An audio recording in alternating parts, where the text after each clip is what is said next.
Hey everybody, I am going to attempt to do something a little different, which is actually show me making stuff over the stove. So we'll see if this works. Anyway, what we're making tonight is chili from our new chili seasoning meal mix. So you get a pack of 3 of these, but this sounds super easy, so I'm excited to try it out.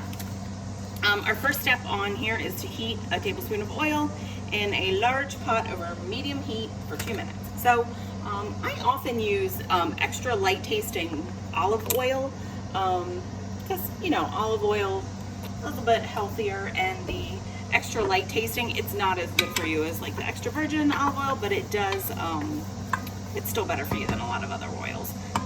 And the extra light tasting can handle the high heat. That's the same oil I use for making homemade mayonnaise too. Anyway, and I'm doing this in our enamel cast iron Dutch oven. So I gotta let that heat for a little. While that's heating, I'm going to chop up an onion. When I just have one onion to do, you know, Pampered Chef's got a million different tools you can use, but I tend to grab my manual food processor. So it works better if you chop your onion a little bit. So I just like rough chop it with my little paring knife. Got to make sure this is straight up so this sits on. Unlock it. You see, and then we're just going to pump this handle. There.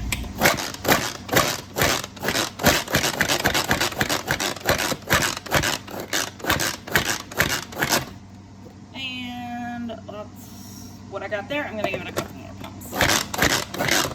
And what you sometimes need to do is knock a few of the big ones down. Oops. Now that was the little thing getting crooked. Okay. So those are all. And then our next step is to throw our onion in here.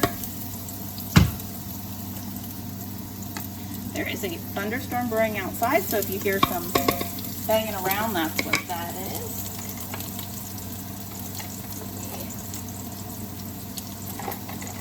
Grab a scraper. This is a old scraper. Long time ago, Pampered Chef used to come out with different colored scrapers. So this is one of those from then. I should show you on a lot of our products. Oh, and this is just going to cook in here for a couple minutes. I'm just going to shove those around. On a lot of our products, there's a little dial like this, and oh, it's got some crust around it, but I'm gonna see if I can get close enough for you to see. There, it's like a little clock, and then there's 2 numbers on either side of the arrow. So this is pointing to 1205. So that means this was manufactured in December of 2005. So it looks a little sad, but I've been using it for, what is that, 16 years. Okay. So our onion is doing this. Our next thing is, oh, we gotta cook it for 3 to 5 minutes. Gonna call that good enough for now. Next thing we're gonna do is put in a pound of ground beef or turkey and break it into crumbles. So that is the job for the mix and chop. Slide my pound of ground beef in there.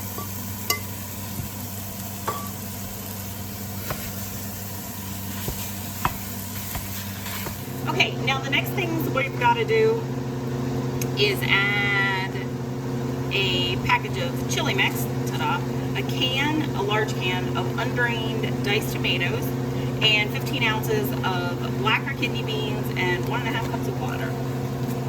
So, what I'm going to do is start here with, this is my can of tomatoes. Turn my fan down so you can hear me, hopefully.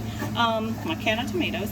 This is our can opener, which doesn't cut the metal, but it just breaks the seal where the lid was glued on. So the way this works is you put it this way, which if you've been doing cans this way for a long time, might seem like counterintuitive, but you put the end of the thing toward the middle of the can, and then you just give it a twist, and it latches on right away to the can. twisting,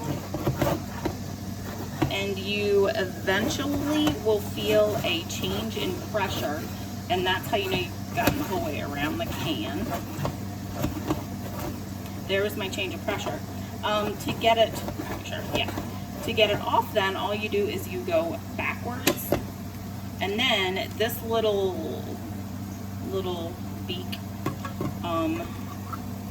you use to peel the lid off, and these edges are not sharp, which is the beauty of this, and you can see some of the little gummy strings, and that is the glue from how it was glued on. But your can opener then never comes in contact with the food. The lid, which might be all gross, doesn't like slosh down into your food, so it's way more sanitary. And since this doesn't come in contact with the food, I very rarely wash this. Okay, so we've got our tomatoes in there.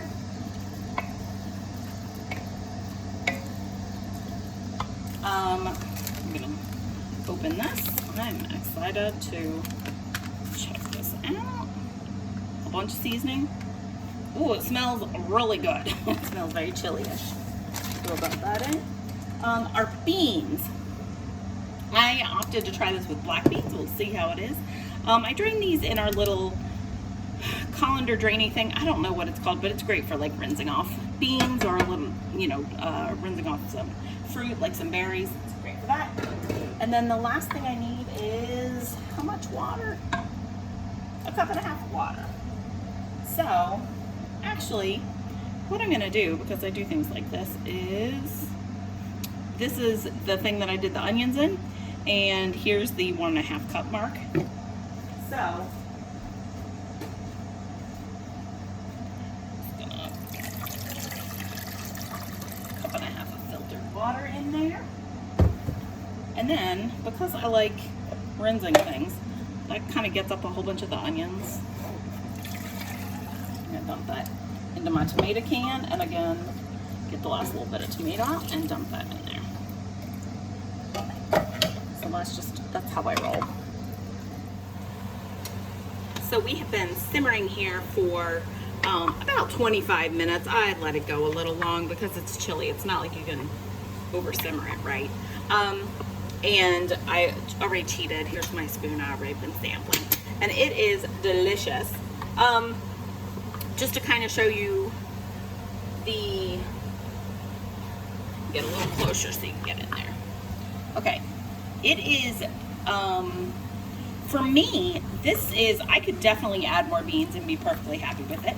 And I think personally, I will use the petite diced tomatoes next time. But the flavor is great. Yeah, that's a lot of meat, but I know a lot of people like it really meaty. But yeah, I think it could definitely handle more beans and smaller tomatoes, but to each his own or her own. And I'm going to dig in and put some shredded cheddar cheese and a big glob of Greek yogurt, which is fakey sour cream, on top, and enjoy. Thanks for watching. Bye.